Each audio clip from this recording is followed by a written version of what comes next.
It's good evening, Tim Hibbert from the UK, and just to let you know, it's 8 o'clock here. And Tim, where are you? So I'm currently in Phoenix, Arizona. So it's about 1 o'clock here. It's 1 o'clock in the afternoon. Yep. Oh, okay, perfect. Well, look, firstly, thank you for taking time out to speak to me. I'm really honored to be here as well. So thank you. And before I do an introduction, I'll just explain to anybody who's watching and listening. I spent the last week reading a fantastic book called The Intentional Leader, written by your good self. How inner authority can unleash strong leadership. And I must admit, when I first picked it up, I thought, I think this is a twist on emotional intelligence by Daniel Coleman. But actually, as I got into it, and I did a lot of scribbling, it's a very reflective book. It really makes you reflect on yourself. But we'll get into that in detail in a minute. But I was also fascinated, Tim, by your background. So you're a keynote speaker, a writer.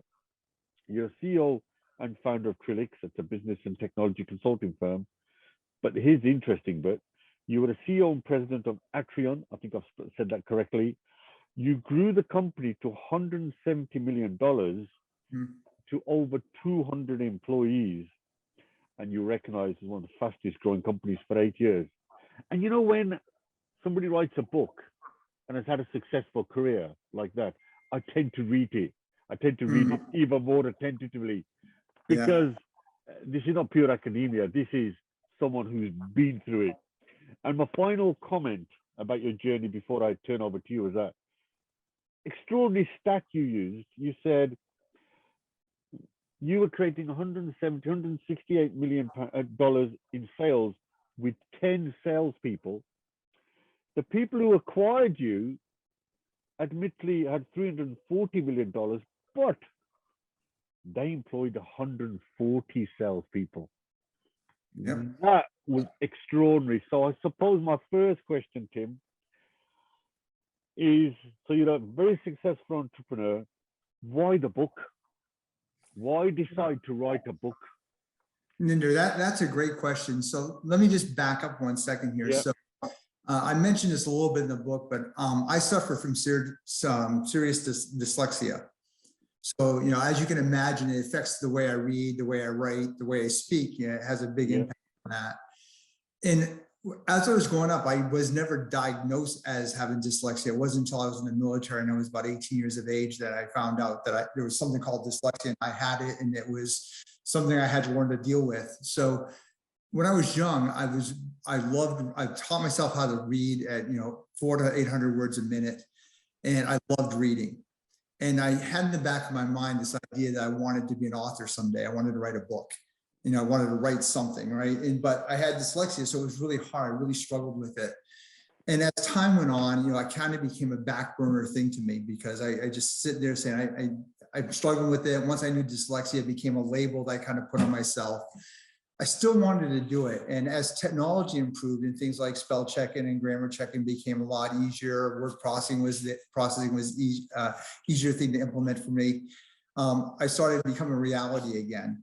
So as my leadership journey evolved, I realized that the way I looked at the world and how people should act as leaders was a little bit different than the way a lot of other people look at leadership. A lot of people look at leadership as that your title on your business card, and the greater the title, the more of a leader you were. And I looked at it from a perspective that even 5-year-old kids or younger can be great leaders. And we've seen leadership come from all different corners of the world. And I felt that I had something in that world that I could actually add a little different twist to, and make it more human, make it more apply to our life and everything. So about maybe 6 to 7 years ago, I made the decision I was going to write a book. It was going to be on leadership. I was in the process of growing my company and decided to eventually sell it. And it was about 3 years after I sold it that I finally sat down and said, I got to start putting pen to paper and get the book out. And I finally did that. And here we are today. And I suppose my next question is, so the book itself, did you feel that, I mean, it was published very recently, wasn't it? 2020, very recent. Yep. So just on the cusp of of COVID. But did you feel that the book was really relevant because where we are with all this disruption going on? Is that what led you to? Did you feel there was? Yeah, I don't. COVID is one. Had finished the book before COVID hit. Yeah. And I had it to the publisher, so I was mostly editing the book. But what I would say, the way when I looked at it, I felt the time was right for the book. The fact that I do believe that there's a leadership crisis going on in the world. You pick up the paper every day and you see where leadership fails, and it fails at all levels, from the highest levels of politics, to business. People just in the homes and their family, it fails on a day-to-day basis. And my fundamental thesis of this was why it fails is the fact that we lost touch with who we are as individuals. We don't know ourselves well enough. And we let the currents of time and convenience really rule how we lead versus kind of leading from our inside, from what I call the inner authority. And that to me was the catalyst. I felt that we could help the world become better and by making people a little bit better leaders on a day-to-day basis. And that was really what I would say the driving factor of the book, and why now was a good time for it to come out. And then COVID, I think, a lot of people struggle with COVID, and there's a lot in the US specifically, it's had a lot of people in severe areas of depression, has led to suicide. And I think that we're uncomfortable with ourselves sometimes. And with the isolation that COVID created, it really challenges us to kind of navigate life in a way that's meaningful. And I think that's hard for some people. And I think it's a relevant book to say, we're all worthy. We just got to get in touch with who we are. Well, we'll pick up about COVID a bit later on and how the world has changed in terms of leadership. So back to it's interesting, as I was reading through the book, you talked about the ghost mode, and you gave a great example of the manager who kept walking past the receptionist and completely, I wouldn't say blanked her, but didn't really understand what made her tick and was astonished when she left. But you talk about that weak leadership is the one where we're all in ghost mode, and you talk about 4 things. So take them in any order. You say that could be lack of presence, lack of trust, and we'll talk about unhealthy egos and disconnection. And I thought, when I read that example of the guy who completely walks past the receptionist, forgets to ask her how she is that in today's intensity, the rate at we all move, and we're so task orientated, that really what we were doing was exactly what the book said, which is we forget about the world around us. And those were the symptoms you said. Yeah. So go through a couple of them. I mean, the lack of presence, pick the lack of trust. Let's pick up the lack of trust. Explain what you meant by that. So, it's kind of funny. I start that chapter of the book, and I share a story. In the book, I share a story about when I was in high school. Yep. I had to read aloud to the class an excerpt from Ralph Waldo Emerson's Self-Reliance. And the quote goes something like this. It says, "Trust thyself. Every heart vibrates to its own iron string." And when I read this aloud, and I had a challenge with reading aloud in class because of my dyslexia and not being able to, pronounce words all the time correctly. So as I read this, I got struck by the power of those words, and I read it again and again and again. I got in this loop where I read it probably 6, 7, 8 times before the teacher asked me to leave the classroom because she thought I was being a joker. But what happened was, when I started reading those words, what I realized to myself is I was in such a strange state as a young man then. I realized I didn't trust myself. And I realized as reading that, and as I started reflecting upon that quote, that if I couldn't trust myself, what could I trust then? Could I trust in my fellow colleagues and peers? Could I trust in the school? Could I trust in anything? And the answer kept coming back, I couldn't. And so as I started developing from that point on as a better leader, what I realized is, for me to be able to extend trust into the world, I have to be able to trust myself.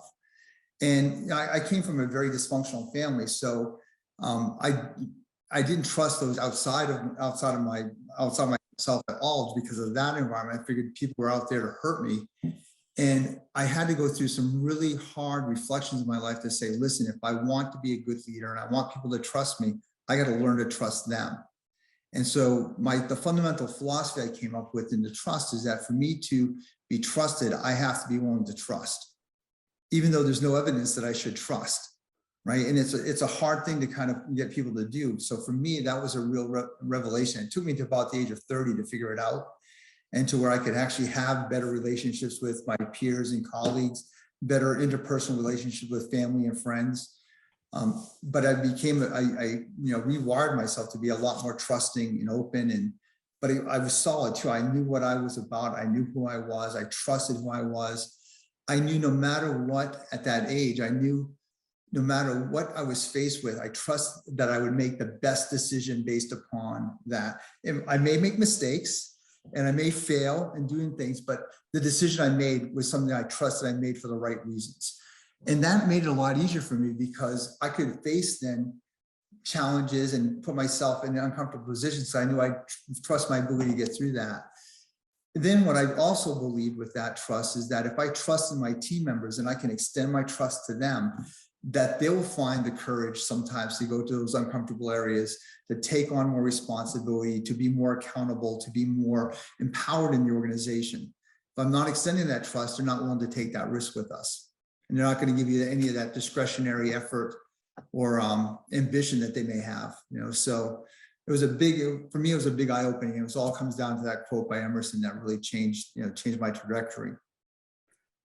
So let me just pick that up. So are we saying then weak leaders are the ones that have a distrust? In other words, don't trust the team that they work with because their premises is that people report to me, I have to micromanage them because actually I don't trust them. Absolutely. Absolutely. It's like anything in life too. If I want to empower my team or anyone in my children, a partner in my life, I got to trust them and I got to trust that to do the right thing. So the way I develop that is I give them frameworks to make better decisions. So think of a 12, 13-year-old kids. How many times do we tell them that you can't do something? And our reason is that it's not good for you. And we're basically saying, I don't trust you to make good decisions. What if I sat down and I taught them how to make better decisions, gave them a framework of values that they can make their decisions against, and give them the ability to make better decisions? I don't have to tell them no, they're going to make better decisions on their own. They're going to be more empowered to take on the world instead of rebelling against what we're telling them to do, that micromanagement, that very prescriptive way of kind of engaging them. So for me, it's really about extending that trust, giving them framework to do what they need to do, and people will rise to the occasion. And if I'm unable as a leader to do that, it's usually because I don't trust myself. I don't trust. So that's your premise, isn't it? That if you don't trust yourself, you then don't trust anyone else. That's right. And I'm not going to empower them. I'll micromanage them. I'll be very prescriptive. Sometimes I'll be very, very critical of what they do and don't do, and drive it from that perspective. Instead of building people up, we have a tendency of bringing them down when we don't have that level of trust. So let me just probe into that a bit more then. So let's just go a step back. So how do you then, in order to trust other people, how do you increase the trust in yourself? So what can you do to make yourself someone that can then trust others? Yeah, I'll simplify this. A little bit more complicated in this, but for this conversation. I think there's really two things that you have to really do to be able to learn to trust yourself. And a lot of this came from my own personal journey and reflection, and my successes and failures, and when I stumbled, at times. But I think it starts with self-awareness, right? Being able to create the space in your life where you can really be reflective on who you are as a person, where you are, where you want to be. I talk about this in the book quite a bit. We don't take to really understand who we are. We don't spend time, and it's understandable. We go 1,000 miles an hour. We have 1 million responsibilities we have to get done on a day-to-day basis, and the world's not getting easier. So there's less and less time to do that. So you have to intentionally take the time to carve out space to be more self-reflective.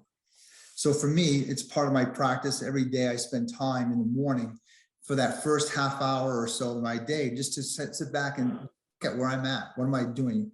Am I being honest with myself? Am I living up to my core values? Am I doing that? So this self-awareness is the first step. The second step, I believe, it's really that I have to have a framework in which I exist. And I refer to this in the book. I talk about this as our personal ideology. It's the ideology that exists. And for me, it has three primary things that are out there, and it drives everything. It's the vision of who I am and who I want to be. It's my purpose. Why do I do what I do? And what are my core values? And so for me, those three things form my ideology. And this is the belief I have in myself. And so for me, I would say I always had a strong vision of who I was and where I was going to go in life and what I wanted to do and how I wanted to manifest myself into the world. I didn't really understand kind of my why for a while. And then when I was in, probably in my early 40s, maybe I kind of figured it out. But I understood in my early 30s kind of what my core values were. I became very, very, very obsessed with understanding core values. So those three things come together and they help you form a decision. So for me, my number one core value is integrity. And so when I'm facing a decision, I kind of look at that decision and say, how do I act with integrity as I'm making this decision? If I'm going to work with you and you're going to be a colleague of mine or a coworker or a subordinate, what's the right way to work with you to get the best out of you, the best for the organization, best for the people around us. And so everything starts from that perspective. Because I have a strong sense of those things, I know what motivates me, and what drives me as an individual. So I'm not going to be driven by things that aren't true in essence to myself. So in my life, money and that utilitarian side of things doesn't mean much to me. So I wouldn't take a bribe. I wouldn't do something just for the sake of the dollar, right? There's another purpose for me to do what I'm doing. So I know those things and it makes it easy. I also understand what my intentions are. So when I'm working with you, what are the true intentions of me having a conversation with you and what I'm trying to accomplish? A lot of us, we don't know what our intentions are. We're not intentional about them. I'd rather have a conversation with you and say, Ninder, these are my intentions, and lay them out there so it's clear and black and white. And now we're building a foundation where we're building a level of trust. And hopefully what happens if I put that out there, will the other person then share what their intentions are? And will they be honest in sharing those intentions? And I trust that they will. And we move from that perspective. But for me, it's about understanding self-awareness, looking at yourself, and then, developing that inner authority. Interesting. In the book, you talked about, and this was interesting. So normally you hear commentators saying managers and leaders need to be outward looking. And you said, well, no, hold on. They need to be first inward looking before they can appreciate outward looking. And that, when I read that, whoa, hold on, everybody else. So perhaps you can explain how inward looking is important before you look outwards. Yeah, that's a great question. And I think we lose sight of that, right? We're in such a mode where we're just running and we're looking forward. We don't take time to tie our shoelaces sometimes. We don't put on the gear. And what happens, we run so fast, we end up hurting ourselves. We're in positions where we don't want to be. So for me, it really became a point of time to say, listen, if I want to be successful in this world, the more I understand who I am, the more I can be honest with myself. And we're all fallible, right? We're all humanly fallible. We do things that we don't like about ourselves, and sometimes we try to make it sound like it's all right. We make excuses or justify it. When you're really being self-aware, you don't let those excuses, those justifications, that judgment come into play. We spend too much time judging ourselves for the wrong things, right? So for me, it's about turning the lens inward. If I can do that and look at myself, and then I know what I'm about, I can extend that out to someone else, to other people, right? And it's the same way I look at when we're dealing with organizations, when we're building companies, right? I can look at one of two ways. I can start from the inside, what my idea is, what my product is, and extend it outward. Or I could actually sit back from the client perspective and say, okay, what does the client really want, and how do I give them what they want? So when I do just work with businesses, it's about the opposite. I want to start from their perspective and work into our business. So it's a starting point, that reference point, that's really, really important. Because you make a reference, and it was great one in the book about looking out of the window and looking in the mirror, and you said, and perhaps you could explain how that sort of fits in with what you've just said. Really, is when you look out the window and instead of looking in the mirror. So perhaps you could explain that, how that sort of fits in with what you just said. Yeah. So in 2001, I read a business book, and the book was Good to Great by Jim Collins. And for me, Right. those transformational reads that you read, and for whatever reason, it just resonated with me. And what he talks about in that book, and what I reference in my book, is that he talks about this concept of what he called level 5 leaders. So in his research, he determined that these 11 companies that he came up with that he classified as great, their leaders were different than the typical leaders he was looking in the comparison companies. They weren't the extroverted, perfect speech, perfect image kind of individuals, people that are great on camera, but they were just everyday people. And one of the things he talks about in this book, the way they behaved when things were good and when things were bad, was just different with this level 5 leadership. And I think this is a very strong metaphor. When things weren't going well, level 5 leaders would go to a mirror and actually look in the mirror and say, what have I done wrong? What could I be doing better? They looked at themselves as the source of why they weren't being successful. And if we think about this, companies that aren't successful, teams that aren't successful, family that lack success, it starts with the leaders of those organizations.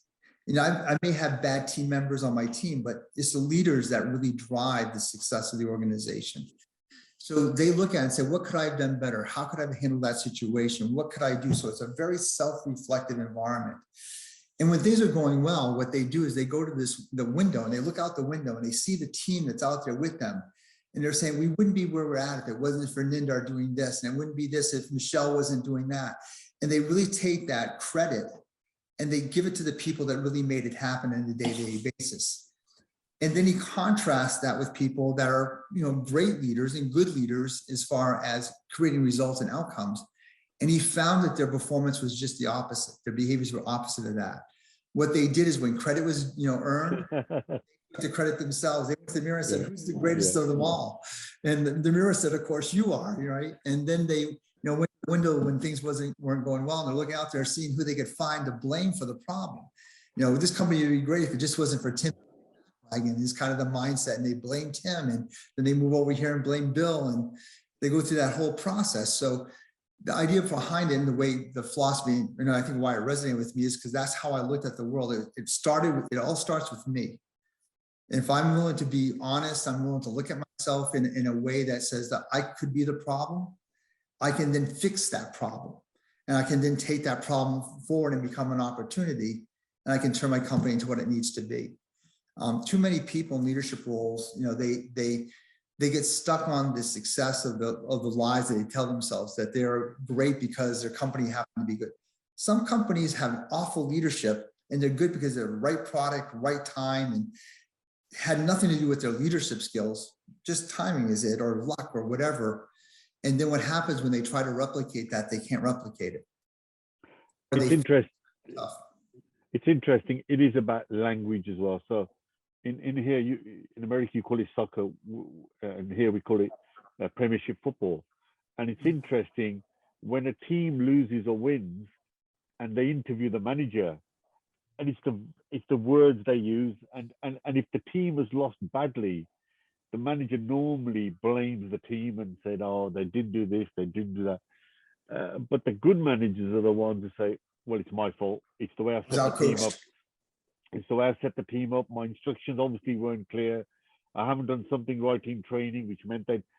And you can spot the language a mile away. And that's what fascinated me when I read the example of Jim Collins and Good to Be Great. And I thought it was a fantastic the way you wrote that. And of course, it picks up from the ability to look inwards first to understand how you sit.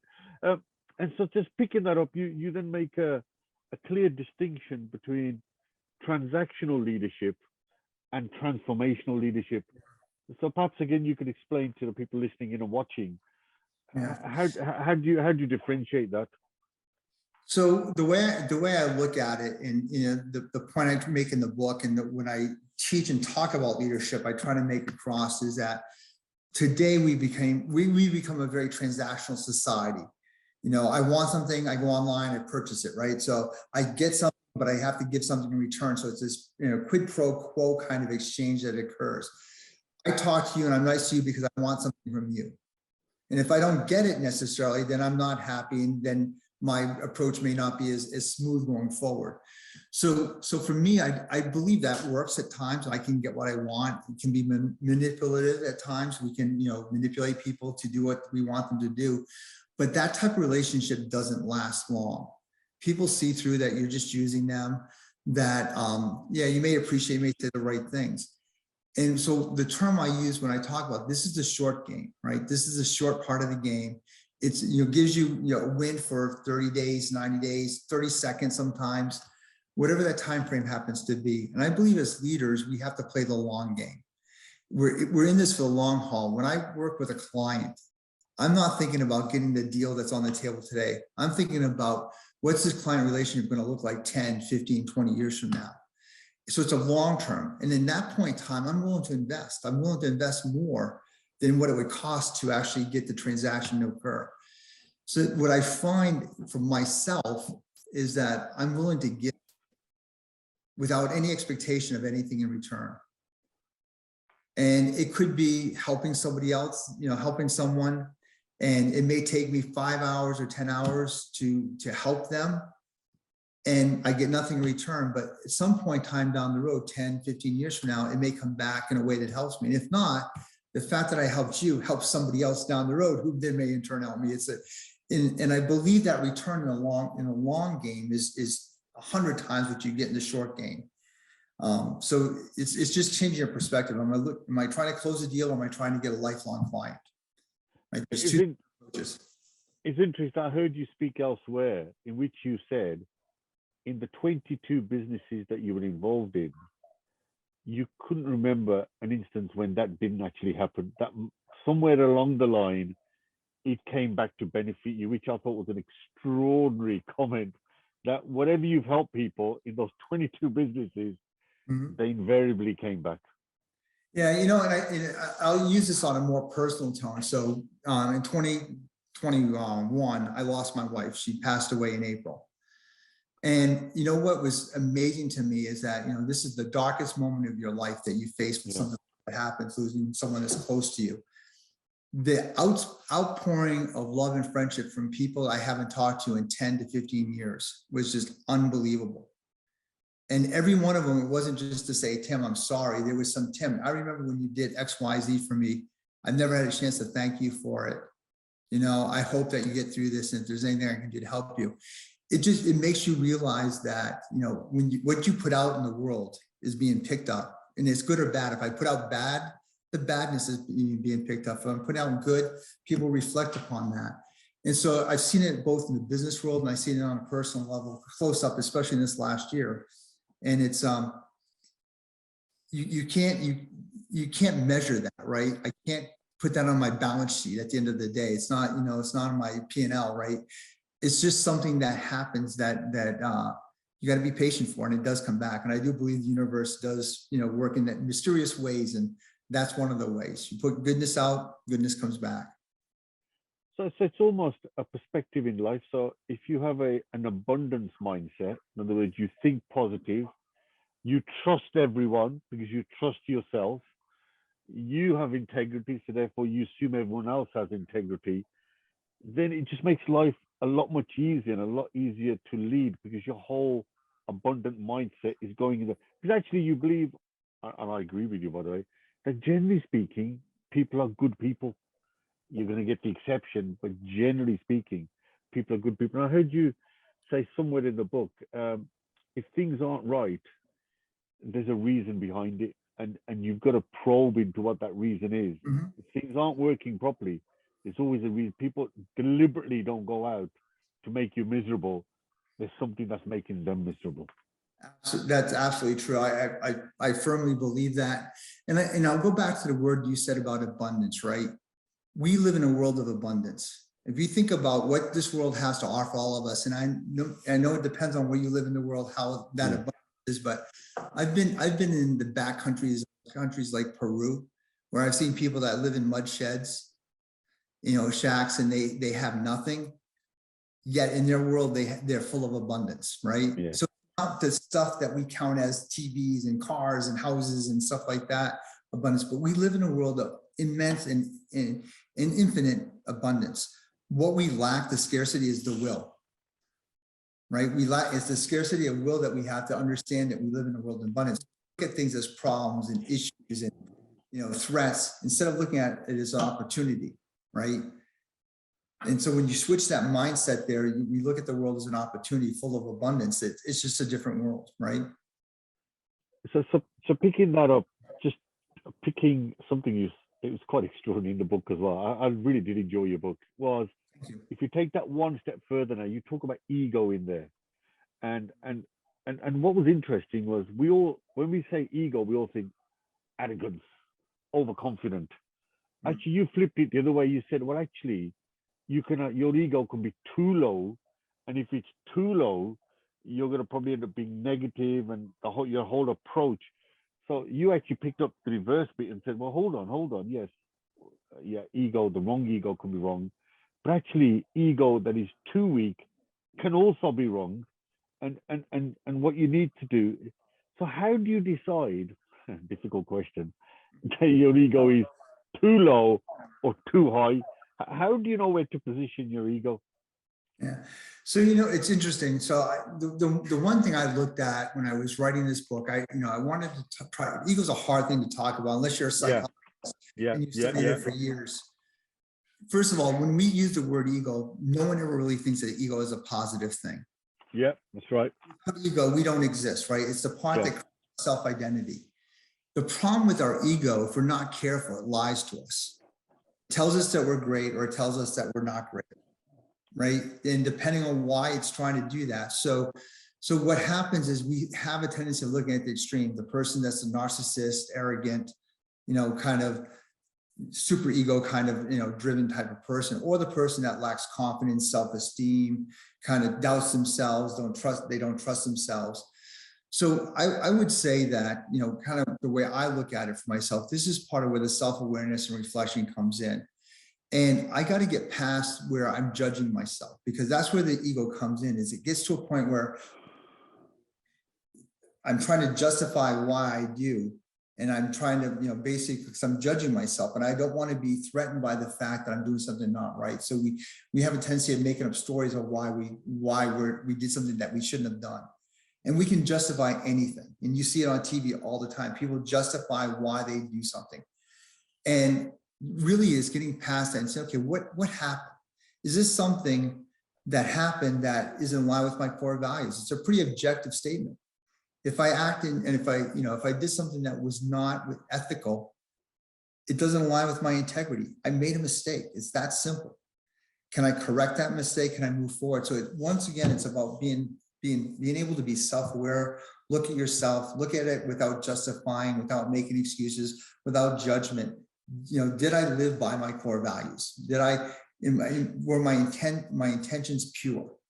Right? Was it just a communication mistake? Was it a moment of weakness that I did something I shouldn't have done? So I think that's step one. And then step two for me, I use the analogy in the book. I talk about ego being it's kind of like a knob on a stereo, the volume knob on a stereo, right? If it's too high, the sound gets distorted. If it's too low, we can't hear it. You got to find that perfect balance. And it's not that number's the middle point for every person. It may be different for some people, right? They may be up or down a little bit. And the way I kind of, explain this many times is think about the situation or circumstances I'm in. If I'm listening to heavy metal, it sounds good on 11, right? And if I'm listening to classical music, it probably sounds better on 4 or 5, right? So situations require that ego to be dialed up and down. So there's no one right level that you're at. It constantly changes throughout life. and be able to understand that our job is to put guardrails around it, recognizing when I'm not being humble, recognizing when I'm being arrogant, recognizing when, you know, I don't take the time to respect others around me and their opinions don't matter. And those are behaviors, and we can change those behaviors in a heartbeat if we are able to recognize it. Interesting. I also, again, talking about egos and confidence and not having confidence, too much confidence. This is great case study towards the end.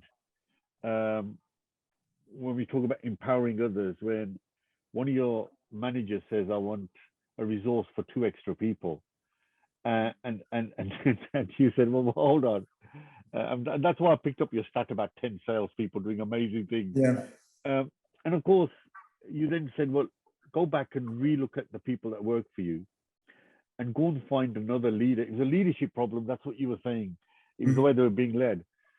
So here's my question is, you found someone who you persuaded to become a leader, who then turned the whole team around. So this is one step down. But how do you empower others, and we're talking back to ego again, who perhaps don't have the ego to take something like that on and get them to achieve? Because I think you made a brilliant point throughout your whole book, is that leadership is not about being directive, but it's about being a great coach and empowering other people to perform. And that ran right throughout the book, which I thought was fantastic. So how do you do it? How do you empower somebody who actually doesn't want to do it? Yeah. Well, you know, it's funny because I would argue that Grace, the person in the story I shared the story about, in her world, she didn't look at herself as a leader. Yeah.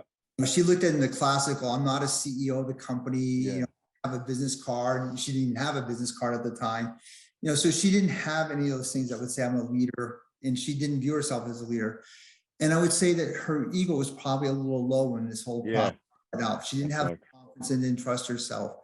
So for me, there were 2 things that I did that started this off when we approached her. One was I had to give her the confidence that I trusted her. And so I extended my trust to her to give her the belief that if Tim's going to trust me, then maybe I'm not seeing something in myself that I should be seeing.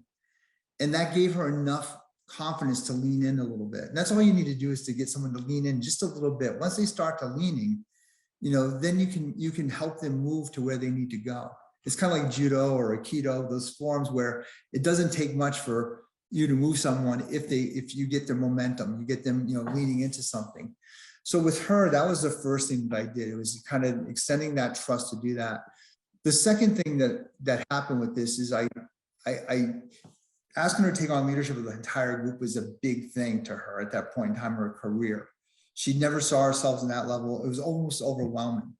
So one of the things I did is I tried to break down this into very simple things for her to begin with, and just to do small things where she could get success with them, right? And I did some small things with that allowed her to sit down with the team and have a conversation and get the team to respond in a positive way. And when she saw that, I could say, see, this is a perfect example, leader, right? You did this great, and I kind of built that confidence based on small wins with her. And it didn't take that long. We probably spent, the better part of 3 weeks setting up small wins for her to get her to where she was getting her feet underneath her. And once she did that, she was able to do things on her own. She'd come to me and say, Tim, I'm thinking about doing this. What do you think? And I would say, why don't we, it sounds good to me. Why don't we try it? Let's see what happens. Or, maybe you want to modify it a little bit. I love the idea. Maybe do this a little bit differently, this one aspect, and coach her a little bit on that. And then she would go do it, come back, and she'd be excited because 99% of the time, her idea was very good. It was spot on, and she got some level of success out of it. And so the point in time, within about a month, she really just owned the role. And she did well. She struggled a little bit in the early times. She'd get in front of the group a couple of times and she lost confidence and it didn't go well. And we talked through it. But every step of the way, it was basically giving her the power to do that and giving her the ability to understand it doesn't have to be perfect. We're not in the game of perfection. It's the game of progress we're in. Can we make a little bit of progress every time? And as we do that, we get nearer and nearer to perfection. And that is kind of the challenge I think a lot of people have when they're taking on larger leadership roles, they think they have to be perfect. They're infallible and they can't make mistakes. And if I make a mistake, I'll never recover from it. And that's so far from the truth. Life is about making mistakes. It's about being messy a little bit. And if life's like that, then leadership is about that as well. So a couple of final questions. So COVID came along. Your book was already published. People now working from home. I know there's a slight switch now, but we do know that people in the long term will probably have hybrid from home. You mentioned very much earlier on around the mental health thing, because people were isolated and the uncertainty was wrecking them. Do you think if you wrote the book today, I know it's only 2 years old, would anything change, or would you say your principles still remain the same, even though people are working from home? So I don't know if I would change the book much. I think some of the principles we talk about are relevant regardless of its good times or bad times, whether it's COVID or war in Ukraine or whatever that's going along. Yeah. I think what you see is when we are facing these crisis moments, that this is when our teams need leadership the most. Yeah. With COVID, the challenge is it's easy because the distance that gets created because of working from home and the isolation that gets created to not be a leader, right? You're not present. You don't see what's going on. I can't just walk by someone's desk. It's a process to kind of get to that next level. So for me, it's about, I think the fundamental of being a leader stays the same. What I also think about it, I have to be present more as a leader, and I have to take on the actions of being a leader a lot more. That's right. Then when I put it in business context, I would probably write an addendum or a second book that would talk about, it's really about going back and focusing on things like vision. Where are we going? Where's the organization going? Where's your job and your career going within the organization? I need to connect the team because they're so disconnected from the day-to-day. I'm not sitting at a desk. I can't have the water cooler conversations. I don't have the boss that's either walking by my desk and ignore me like George does in the book, or stopping by saying just how you doing today. So I put more focus on building that vision and getting people to see how the vision of their life and their trajectory can align with this. The second is why we're doing what we do, in the job. I think we need that more. Many of the companies that, have gone through COVID and survived COVID, they saved thousands and hundreds of thousands of jobs, right? If those companies failed, there would have been, unemployment would have been worse during that time period. Yeah. Wouldn't have gotten back. We'd still be reeling from the economic crisis. But it's the fact that we have a purpose here, right? It's to survive. And if we don't survive, it's not just you. It's Mary, and Mary has a kid that's, suffering with autism, and Jeff's wife is in the hospital for XYZ. Those are the people that really suffer. So being able to bring that purpose into what we're doing is really an important aspect of it. When you're at home by yourself working on your computer, it's easy to lose sight of those things. And now it's just a job. It's just another email I'm responding to. It's another call I'm taking. And we got to get beyond that. I thought, having read your book, I thought it was even more powerful in the context of COVID, because actually it's forcing people to think about their management style, about how you think about, because I think when you're rushing around, you see them all the time, and perhaps you never think of them. But I think because the fact they're no longer in the room, you're having to probably think more than you would. So I thought it was fantastic. Now, let's finish on some practical stuff. Okay. So we talked about self-awareness, trust, ego, all the kind of stuff. So some practical ideas on how people can become intentional leaders. Just give us some sort of practical tips on how they become better intentional leaders. So not repeating anything I talked about, already on the call. What I would say, I think that one of the things I would have people look at is to think about this as individuals and as leaders, we're defined by the choices that we make. And sometimes we look at choices and we think about choices in big things. Am I going to buy a new house? Am I going to invest in this business? Am I going to talk to Mary because she's not performing as well as she needs to be? Those are the big things that we think about. What I want you to think about it from an intentional leadership is that we have a choice to make every second, every moment. We have the choice to do something. We can choose to be a leader, or we can choose not to be a leader. And the more I can make, more of those moments I can bring together where I choose to be a leader, the more powerful we become as leaders and the more impact that we have as leaders. A good example of this is just think about going to a supermarket, shopping in a supermarket. I wouldn't say that's a leadership moment, and that's not a big decision, right? I'm not making anything. I'm going there to pick up groceries. It's something that's in the back of our mind. But can I walk into that store and can I greet people and say hi as I'm walking through the store? I absolutely can do that. That's a choice I make. By doing that, I'm connecting with my fellow peers that are in the store shopping. I can have a positive impact on their day. What if I'm talking to someone that's thoroughly depressed and I just come in and I have this positive attitude and I recognize that they're there and validate that they're worthwhile? 1 second choice. I can make a difference in that person's life for the rest of that day, or for the rest of that hour, or the rest of that trip there. So thinking about the choices that we make every second. George, who walked by Anna every day and never said hi to her, he could have made an intentional choice to walk in and just say hi to Anna and spend 30 seconds talking to her, asking her a couple of questions, moving on.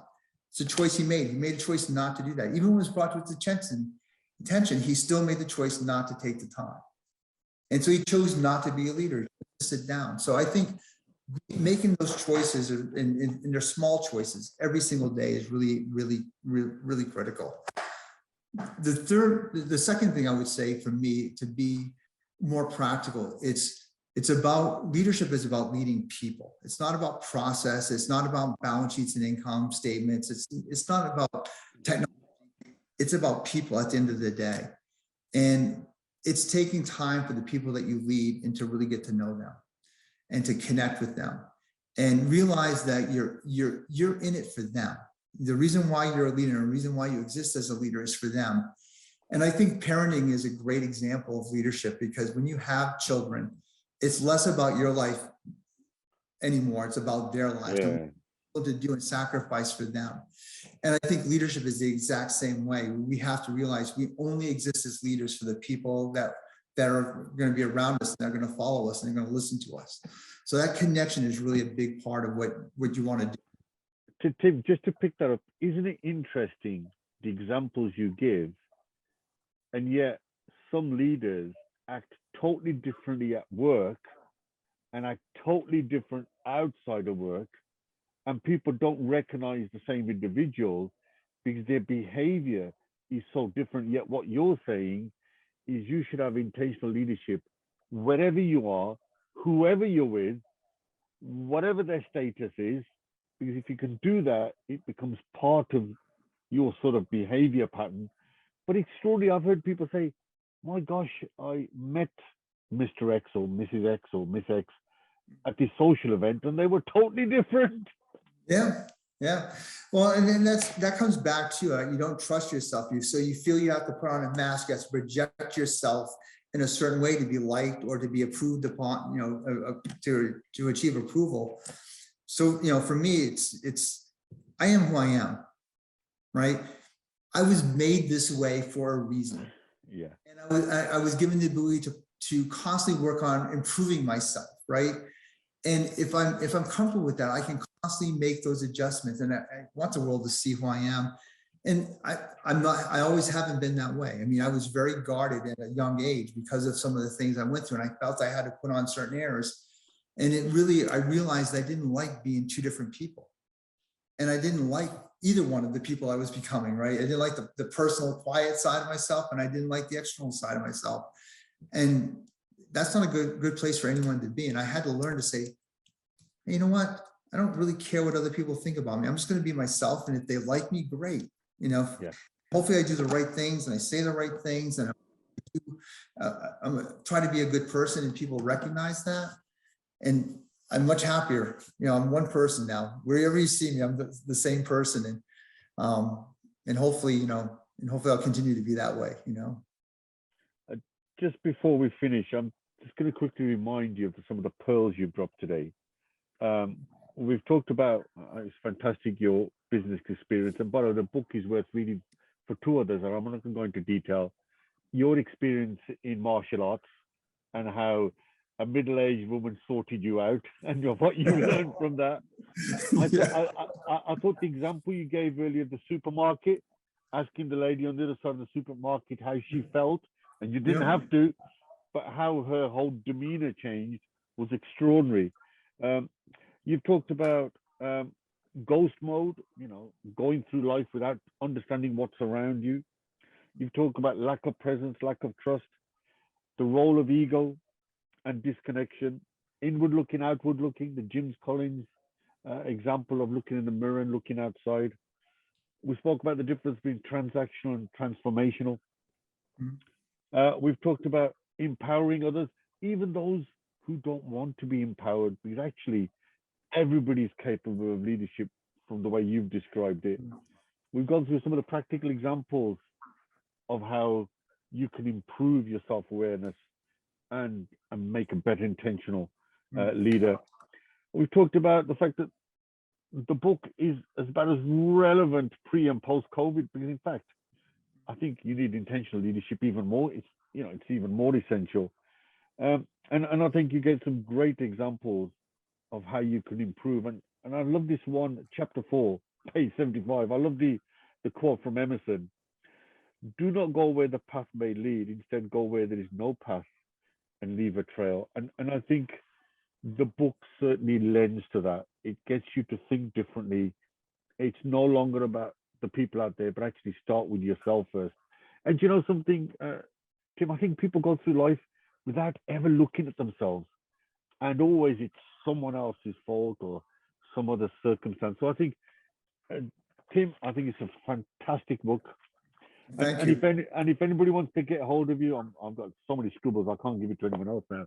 But if somebody wants to contact you, how can they get hold of you? Probably the best thing to probably do is to reach out to me one of two ways. You can go to my website. I have timhebert.com. You go to the website there, there's a contact me page, and they can send me a message through the website, or they can reach me through info@timhebert.com. This was a brilliant read, and I'll tell you one thing, I'm in the queue waiting for your next book. Well, thank you so much. I really appreciate the compliment, and thank you for your time today. I really enjoyed having the conversation today. Brilliant stuff, Tim. Thank you very much. Thanks. Cheers. Have a great day. You've still got quite a bit of a day to go yet.